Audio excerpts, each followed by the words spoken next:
You guys ready for this? All right. Roll tape. Hello, everyone, and welcome to the Lean Enterprise Institute's podcast, WLEI. On today's show, we'll be recorded in front of 700 people at the Lean Transformation Summit.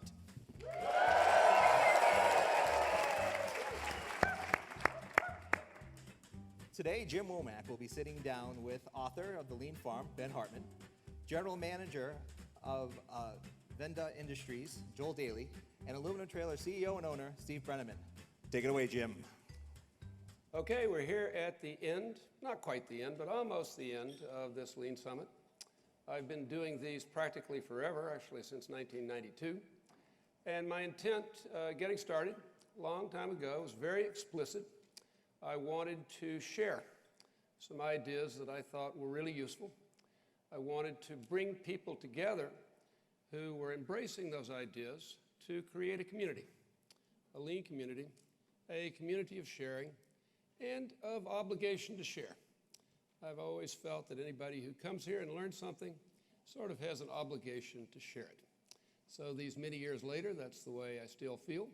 So we're going to talk a little bit with some folks who've been doing some real pioneering lean practice in one case, and who have been remarkably committed to sharing. So thanks for coming, guys. We could as easily be having this conversation, or maybe more easily, in Northeast Indiana. These folks are from Goshen, Indiana. Anybody been to Goshen? Land of Goshen? From Napanee? Anybody from Napanee? New Paris? Wow, now I have to say New Paris, I've been there, it does not look at all like Paris, but I thought that was a little misleading. Anyway, that is a community that is a Mennonite Amish community. So there is an advantage they've got. Those are two traditions that are committed to sharing, barn raising, all that. And so they're now into a new dimension of that. So what I wanted to do is talk a little bit about how you learned a different way to think, a different way to do, and how you shared it. So let me start with Steve. The aluminum trailer company is a part of the great big RV industry in Northeast Indiana, where the big RVs and lots of other kind of trailer and moving equipment are built. So there is sort of a community of people who do that. Definitely. But you didn't have to learn anything about this lean stuff. So what happened? Well, I started the company in 1999, ATC, or Aluminum Trailer Company. I was doing purchasing for a cargo trailer company and had a couple guys approach me who were vendors of mine when I was doing the buying. And they knew I was frustrated where I was working and said, hey, we'd be interested in backing you in something. I was not long out of college. I thought, well, great, I'll give that a shot. So I decided to start an aluminum trailer company. So most trailers in the cargo and motorsports industries are steel framed. I decided to make a higher quality product out of aluminum frame. So I did that and grew that business pretty quickly. While I was doing that, while I was getting that going, I actually bought a small door company from an Amish guy in Napanee and realized the benefits of the workforce there. I have Amish and Mennonite background, so I knew that culture well. And so I sort of somehow bought the door business from the Amish guy and took my trailer business and moved him into a facility. We shared that facility for about 6 years, grew that business till the downturn of 2008. I lost the door business that I was running in the downturn of 2008. And the way I describe it is that we had a great thing going. We had fantastic culture. We had a great product. Our customers loved us. And we were growing and profitable. We were doing all these great things, but we paid no attention to the process. It was just kind of throw it out there, get it out, and then we'll live to see another day. That worked well as business was going like this. As soon as the downturn hit, I lost that company. Took about a month off, took my family out west on a little motorhome trip, put everything on the credit card, and found Jim's book as I was selling off the assets of that business, selling off the assets for the bank. I found Jim's book, Lean Thinking, and it grabbed me, and I realized, wow, this is the answers to some of the things we were struggling with, and saying goodbye to 280 employees, losing a $40 million business. I knew that I now had the answer, and I never wanted to go through that again. So that's how I found Lean. Came back from that vacation after listening to the audio version, read by Jim Womack, which I thoroughly enjoy. Listened to that about 5 times, came back, and I had Lean glasses on now. So I walked into my trailer business and became an absolute Lean fanatic. Well, first off, I can't stand to listen to that audio version. Let me just say that. It's fantastic. But it is gratifying to hear that the big asset of your business was my book. It is. That makes me feel good. But wait a minute. You needed some help. You can't do anything with the book, folks. I mean, you've got to do experiments. You probably got to talk to somebody else who knows something. I would think at that time there probably weren't any people around, Napanee, who knew anything about this. So how did you figure out what to do? You probably got some help. Yeah, you know, we at my door company, we were dabbling with Lean on the factory floor, you know, kind of doing what most companies, most manufacturers are doing today. You know, that's something for the factory floor. As a CEO, I don't need to know anything about it. You know, go out, save us some cost. I'm supportive, you know, I'm engaged. But let's fix those idiots out there and maybe we can start making some real money. Nothing's broken in here. They just need to, you know, do better out there. So we were kind of, and it wasn't that explicit, but we were kind of doing that until I lost that business. So as I was losing that business, I realized we had to make a change. So I came back to Aluminum Trailer Company and found a few folks that we had started experimenting together. And we had gone from about 26 million in sales in 2006 at the trailer company. We were down to 10 million in sales in 2009. So we had a captive audience. Folks couldn't just walk out and find a job anywhere. So that allowed us to experiment on them. And that wasn't necessarily all that positive, but it did allow us to read and then go out and experiment, and then read and experiment. We found a couple of guys that helped us from the wire mold days. Frank Ginatazio and Ed Miller helped us in the beginning days, get our feet under us, do a couple Kaizen events, and then a couple years later, we had Gene Cunningham come in and do our Kaizen events for us. So they really helped us get going. We didn't have any money to spend on consultants, but we did it anyway. We borrowed it. I actually paid for the first event out of my own pocket. So, because I didn't want to have the company feel like I was wasting their money. So I paid for the first one on my own.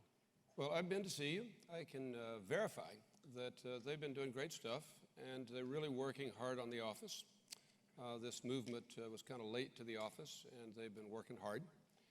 So he's now got something, you've now got something, Steve, to share. So you shared it with Ben. Could you tell us how that happened? And more interesting question is, why would you do this? You know? Well, I said I was a fanatic to the point that I do lean at home. I was frustrated at my kids who were in junior high and high school at the time when I really became a fanatic. So we bought Fiesta ware, which is different colors, and we assigned a color to each child in our home, including my wife and I, so that when there was a dirty dish that was all crusted and dried, we knew whose it was. Or if they left it in the movie room downstairs, before dinner began, they had to go get it because we only had one plate per person. And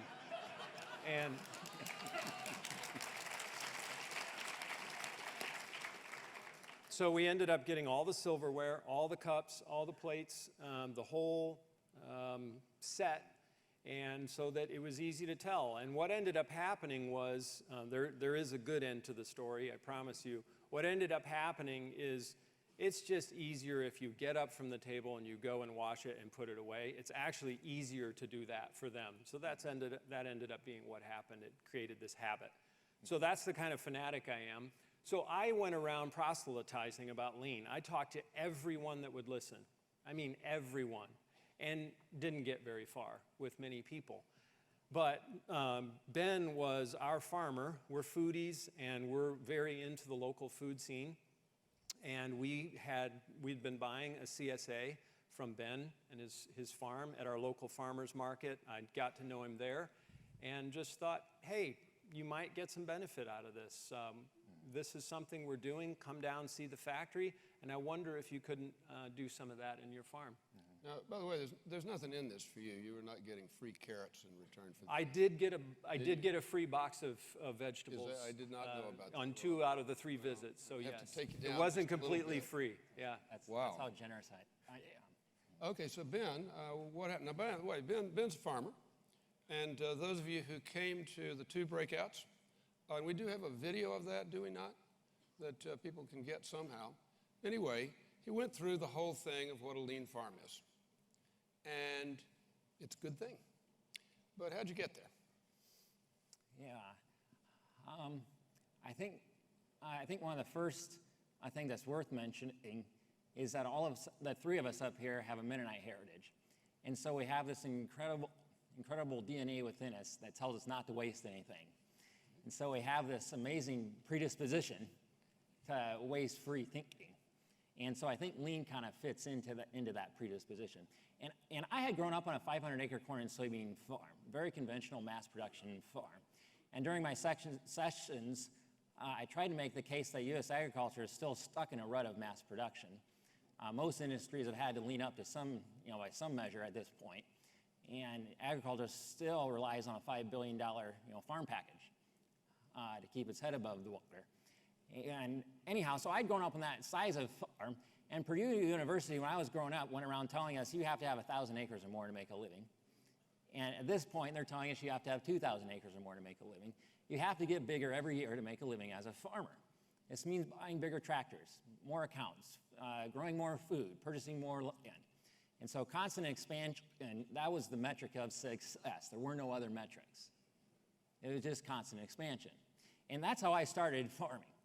My wife and I had purchased a small 5-acre Amish dairy farm, and we converted it into a small-scale vegetable production farm. And we found a few customers. Steve was one of our early guinea pigs. And we were growing as quickly as possible, to the point where we needed some extra help. And one of the things we used to do on an annual basis is we would have a pizza and weed party. And my wife cleverly chose the name. The weed part would attract college students to come out and weed our farm. And then we give them pizza afterwards, and it was a huge disappointment. Anyhow,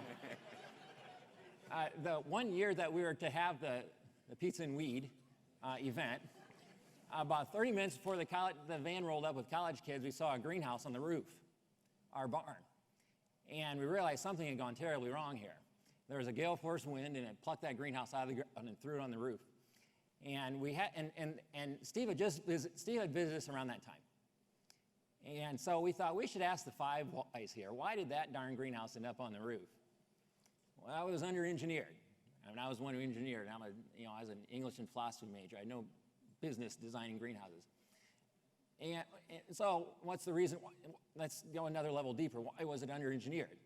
Well, because we didn't have time to engineer it properly. And why didn't we have time to engineer it properly? So on and on, until we realized the root was that we were just trying to grow our farm as quickly as possible, because that was the metric of success where I grew up, and it just wasn't working. And so Steve came, and at the time, we needed capacity. And I'm not saying it's wrong to grow a business. And I'm not saying there's anything necessarily wrong with larger farms than ours. We make our living on less than an acre. However, I think expansion becomes an addiction. And we had succumbed to that addiction, and it was starting to sink our business. So Steve came and said, you might be able to add capacity with process. And that was an attractive concept. So you got it. There's a great story there. If you want something to read at the end of the day, after you've listened to all the bad news of the day, get The Lean Farm. It's a lovely book just to hold in your hands, not an LEI book, it's not an ad for LEI. It's a lovely book, The Lean Farm, and it will make you think maybe there's hope for civilization. here's this guy who took these ideas from, some from Japan, in the farming sector in Japan, some from Toyota in Japan, and said, okay, now I'm going to apply these to farming. And what he's wound up with, which I've gone to see twice now, is less than an acre to support his family very well while working 35 hours a week so he can write books the rest of the time. It's kind of a miracle. And by the way, he won't sell to anybody more than, what, 10 miles away? Uh-huh. Yeah, so it's local by design. This is a matter of principle. He'll only sell to people 10 miles away. Okay, so you had the gift. You gave it to Ben. I gave it to a lot of people. He was the only one that really listened. That's okay. That's no. Yeah, wait a minute. No, guys. Wait. Hey, guys. Hey. You don't know the trouble I've seen.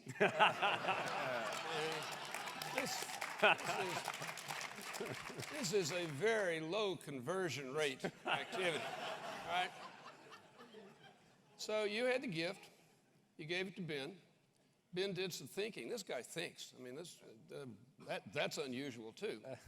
And so he did some thinking and figured out how to make it work. Well, now, wait a minute. You still got the gift, right? You gave it away. But you still got the gift. And so then Dan over here, what happened to him? Joel? Oh, Joel, sorry. Yep. Yeah, so Steve and Ben and I grew up, we knew a lot of the same people. I went to school with Steve's sister-in-law. Ben, I tried an experiment to try to grow goji berries at my house, and a couple years ago, and my sister-in-law told me to call Ben. I took him out to Ben's greenhouse. They were going great until they got aphids. I brought them home, and they subsequently died. But I was in kind of a pickle, and at our factory, Veada, we manufacture boat seating, and still am from time to time. But I heard Steve talk, and I went up to him afterwards, and I introduced myself, and There was a few expletives, I think, if I remember right. you were in trouble. Recorded. I was going to try to do this in a nice way, yeah. We are Mennonite guys, but we're also practical Mennonite guys, so I went straight for the... Don't tell anyone. Yeah, right. I think it's the secret's out. I went straight for the real language with how impressed I was with Steve. And he seemed to respond to that, so he gave me his card. And the next thing you know, he invited me out to ATC, and I think he emailed me a reading list with a bunch of books on it. And at the time, I realized this guy's probably testing me. This is clearly a test. So fortunately, I read the books 2 to 3 or 4 times before I ever even called. I was impressed, by the way. Mm-hmm. So I did, and I mean, I was desperate. We 550 people at our factory, we're constantly shipping late. The customers were always upset, getting dragged over the coals every single day. It gets a bit old, and so here's this guy that was offering another way, and he was crazy enough to be passionate about it, and I liked him too. So I went out to his place, and he walked me around, and from there, it's just kind of blossomed. I mean, I got a call one day that Brenneman wanted to meet downtown for coffee, and he was working on some initiatives, and he asked if he could mentor me, and it's the craziest thing in the world. I called my wife, and I was like, "Can you believe this guy actually this guy wants to mentor me?" So, I mean, there's people that would pay quite a bit of money for that, privilege. So we began a great start, and Steve introduced me to Jean Cunningham, and Jean her help at our company has just been phenomenal as well. So without those things, I mean, we're not where we are today. But Jim, by the way, you're such an easy guy to listen to. No. It's tough to answer a question from Jim Womack. I mean, I think you're a guy it's so easy to listen to that I'm wondering if you could call my home every night about 9 o'clock and ask my 8-year-old to go to bed. Well, it didn't work on my 8-year-olds. Okay, that's a long time ago. Well, I sure enjoy it. Now, you, Joel, have got a gift. You got a gift from Steve. He's got a gift. Ben wrote a book, and you've done a lot of talking all across the country, people. So now, do you have an obligation to pass this on? I believe so. I think I'm trying to give you that. Yeah, you know, well, if like I said, if Jim Womack says to do it, I believe I do. Exactly. But so you know, we were talking here about lean, and when you come to a conference like this, there's lots of big ideas and lots of big words, and you know, Steve and I first started talking about this about 2 years ago. Since then, we've had 2 Kaizen events at Veada with Gene, and I still don't think that we've even really begun our lean journey. It's still so early in the game, but absolutely, you know, we're giving to our employees all the time, right? In one event, we fundamentally changed the lives of employees in one department. The first event we ever had, and we're not even good at this. Man, we suck at it. I've been there, yeah. We suck at it. But I can tell you this year, we've got 50% of raw material inventory that we had from last year, and our sales are up almost 30%. That's where we're at with the same amount of people this year. And we suck at this. Yeah. So can you imagine if we got good at it? I think I need to raise my rates. So do I feel that I don't feel qualified to... Okay, well, you're good. We'll get there. I didn't say you had to do it right now. Hey, I'd look, be more than willing. the theme here is that all of you are either in possession of a gift or you are getting a gift of how to do things in a fundamentally better way. And I talked yesterday morning about the obligation of employers, I do believe, to upskill and improve the lives of their workers. And I think there's also an obligation of workers to pay that back to employers. But this is different. This is about community. They're from a community, the Mennonite Amish community, that has a tradition of sharing. We've tried to create a lean community that has a tradition of sharing. One of the sharings we have done this year is with Lynn Community Health. We're doing that pro bono. We went and saw their situation with these very distressed communities and said, we've got a gift. We could share this. And so, and Alice Lee has led the way. We've been doing that. So I'm hoping that all of you are thinking a little bit about, the situation of this country and the fact that there's a lot of misery out there, that many of you have got a gift that you could share. And these folks are providing an example of people who do share. So think about that as you go home. You've got more to give than you may realize.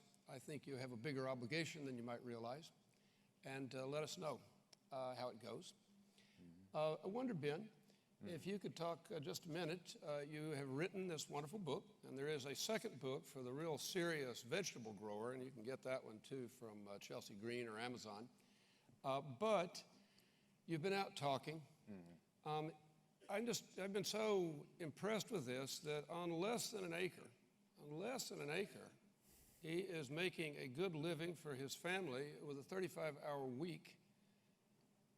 What if we had 20,000 of these farms in this country, or 10,000? How do we spread beyond this? What do you think is possible? What do you think we ought to do? Yeah, I mean, that's a tough question, and it's going to take me about 10 minutes to think that one over. Okay, I'll shorten it to 10 seconds.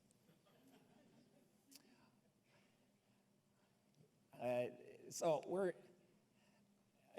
in the last generation, and I say this having grown up on a corn farm, so I'm not trying to knock corn farmers. I still work on that corn farm. His dad still runs it. Last generation, we went from producing 5 billion bushels of corn as a nation to more than 15 bushels. Now, our population didn't grow at that same pace. And so what the heck are we doing growing so much darn corn? And what the heck are we going to do with it? And the answer is that we've simply pushed corn to the point where there are now Frito-Lays on every street corner of America. And we're getting sick. It's simply making us sick. We have 40% obesity rate in this country. And diabetes is the health epidemic of our time. And something has to change. We don't have a food system that is working for all of us. We have a food system that works perfectly well for some super wealthy people who produce most of the food that we consume, and a few very large food corporations. However, for most of us, we're not benefiting from our food system. And so my passion is to decentralize the food system and to teach small farmers how to grow food that their communities actually need. Let's go to our customers, ask them, what do you want? When do you want it? How much? And let's start with the customer and produce for our communities. And growing up, I never knew who was eating our corn. I never had a face behind the consumer. And there's something wrong with that disconnect. And I guess to throw a number, I'd say 500,000. I'd like to see 10% of this. If we're at 10% of the nation was involved in agriculture for a living, I'd be happy. And and wasn't that long ago that 90% of the country was engaged in agriculture for a living. Just about all of us. And at this point, less than 2% now make their living, from farming. And so even if you're not engaged in agriculture, ask what kind of countryside. When you drive out of the town, when you drive out of Nashville, what kind of countryside do you want? What kind of food do you want? And make your voice known. And there's a lot of policy changes that need to happen. And there's a lot of lean thinking, a lot of lean teaching that needs to happen. Well, we hope we will find a way to help with that. I had never, ever thought I would have anything to do with agriculture. That I went on some big farms. When I first started this, I had some people call up and ask. And honestly, I couldn't think of anything I could do. It just seemed like it was what could be done. It was just perfect mass production. Perfect mass production, sort of the end of history. And then Ben called up and said, I've been doing some thinking. Here you can do this and totally change the way the whole food system works through applying some ideas that, by the way, were pioneered in Japan 200 years ago of how to get high yields off of small plots. And now we've tried to do that around here. So I think we're at a point where we can begin to wrap up. We've got Slido running, but Slido has not been active. I have the feeling that most of you are just trying to take this in, and that's a good thing. So I want to thank our folks for doing this. You guys have put a spring in my step. You gave me an excuse for driving a Ford F-150 and a Dodge Ram Charger, which I hadn't driven in 50 years. I thought to go to a farm, you got to go get a full-sized American pickup truck running on ethanol. And so while I'm driving down the road spewing carbon dioxide produced by ethanol out, I'm thinking there must be a better way, and I got to Ben's farm and I found it, and that's a good thing. So I hope you will all, while you're heading back, we're not quite through yet, but while you're heading back, we'll think about what gifts you've got, what obligation you have to share them with your employees, what obligation you have to share them with the broader community. By the way, enormous number of nonprofit, NGO-type organizations out there. I work with some of them. Most of you, if you stick with this, are going to know enough that you could help an NGO be a lot better than they are. Those are people with wonderful intentions and typically very poor processes. Very poor. And so you can convert muda into real value for people who need it, maybe more than you do. So think about that. Think about what you can do, and think about how we can share even more in our lean community. So thank you, and we'll end this podcast.